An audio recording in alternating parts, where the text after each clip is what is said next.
200cc conversion na naman tayo mga kabro from San Antonio, Zambales.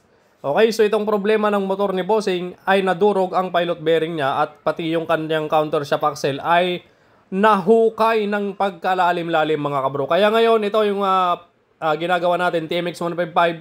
So convert natin sa 200cc. Siyempre bumili na tayo ng countershaft axle dyan na original at the same time pilot bearing na original. Okay, takpan na natin. Higpitan na natin ang mga tornilyo dito sa kanyang crankshell bolt.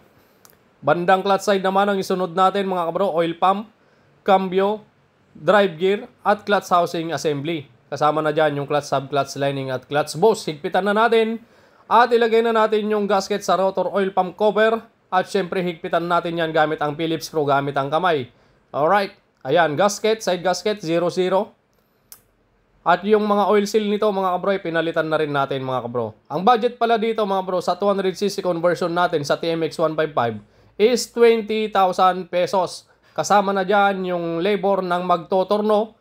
Kasama na dyan yung dalawang sigunyal bearing na brand new, Nachi brand mga kabro. Kasama din doon yung ating labor.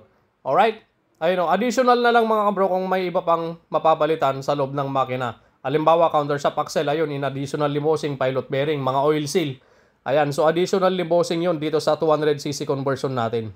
63.5 cylinder block naman yung ginamit natin dito sa ating ginawang TMX 155 to 200cc. Okay? Ayan, pagkatapos natin ikabit yung apat na stud bolt mga bro, stud bolt ng TMX 155 pa rin yung ginamit natin. Okay? Sa mga Alpha 125 naman, ang ginagamit na nating stud bolt is pang 155 din. Yan, so ilagay na natin yung cylinder head mga bro. Ayan, ilagay na natin yung mga stud bolt nut, higpitan na natin at pagkatapos, siyempre ilagay na natin yung ating push rod at rocker arm. Yan. And then, pagkatapos natin higpitan yan, i-tune up na natin. At pagkatapos, ayusin muna natin itong kunya ng sigunyal dahil ilalapat natin mabuti yung magneto. Yan, para maganda yung ikot ng magneto mamaya mga kabro. Pagkatapos nating tabasin, lagay na natin yung stator at syempre yung magneto. And then, i-tune up na natin to mga kabro. 0.08 mm lang. Mamaya ipa-final natin ulit na i-tune up yan. Okay, so pagkatapos natin i-tune up, natakpan na yung cylinder head. Ngayon, nilalagay na natin yung mga oil seal. Cambio oil seal, sprocket oil seal, kick oil seal. And then, pagkatapos nyan, lagay na natin yung langis.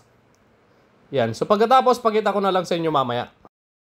A few moments later.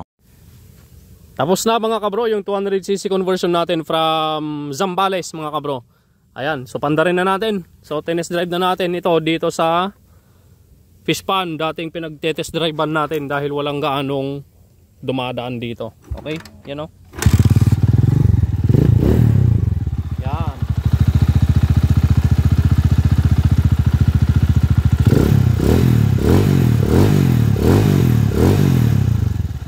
Ayos. So bali ito mga kabro, mamaya ay re-readjust pa natin yan. Valve clearance, tune up, final bago nila iuwi nila Bossing mga kabro. Okay? Ayan o.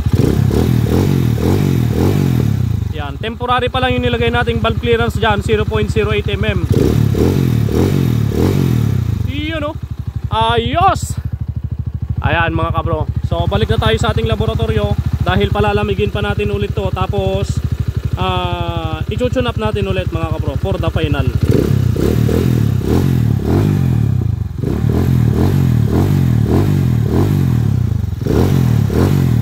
Yan.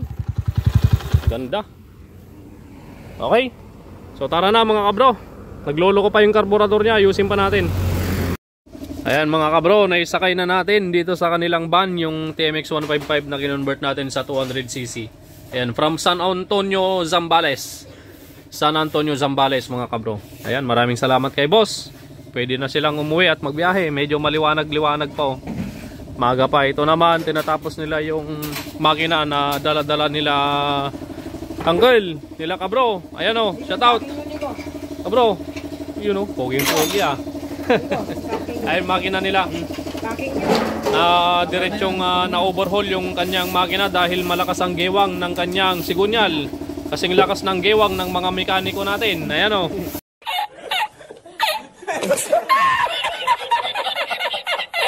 Okay. Ito, medyo malakas-lakas to. Papanda rin natin yan mamaya dito, sa salpak dito. Bahala na si pare Jeric dyan mag-wirings. Pero naayos ko naman na 4-pin CDI, ignition coil. Ayan, winirings na natin. Ito yung negative, ito yung positive. Ito yung pulser, papuntang pulser. Ito naman, body ground. Then ignition coil. Okay? Ayos.